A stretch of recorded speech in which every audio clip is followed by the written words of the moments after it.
First, remove the seat from the base if it is attached. You will install the base first. To remove the seat, squeeze one of the seat release handles and rotate the seat until it stops at the midway point.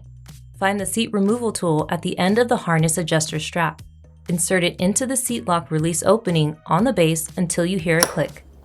Squeeze both seat release handles and lift the seat straight up off the base. Set it aside while you install the base. Remove the latch connectors from storage and fully loosen the adjuster strap. Remove the tether from storage, then place the base on the vehicle seat so it sits flat and firmly against the seat back. Lay the tether strap over the back of the seat for now. Lift the recline handle and slide the base to adjust the recline. Adjust the base until the bubble falls between the level lines. Open the lever lock door by pressing in with your thumb and lifting it up. Pull the latch strap through the base frame opening and route it between the base frame and the lever lock door.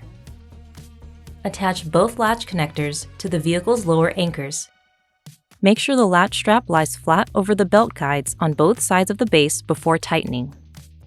Pull the adjuster strap to tighten the base, then close the lever lock door until it clicks into place. Attach the tether hook to your vehicle's tether anchor, then pull the adjuster strap to tighten it snugly. Grab the base at the belt path and gently push side to side and front to back. It shouldn't move more than 1 inch.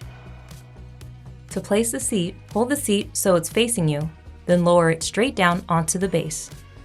Squeeze the handle and rotate the seat until it locks into place in a rear-facing or forward-facing travel position.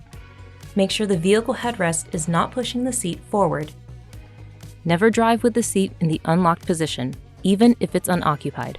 Never use the seat without the base. The seat must be attached to the base for use. Always check your car seat and vehicle manuals for proper installation.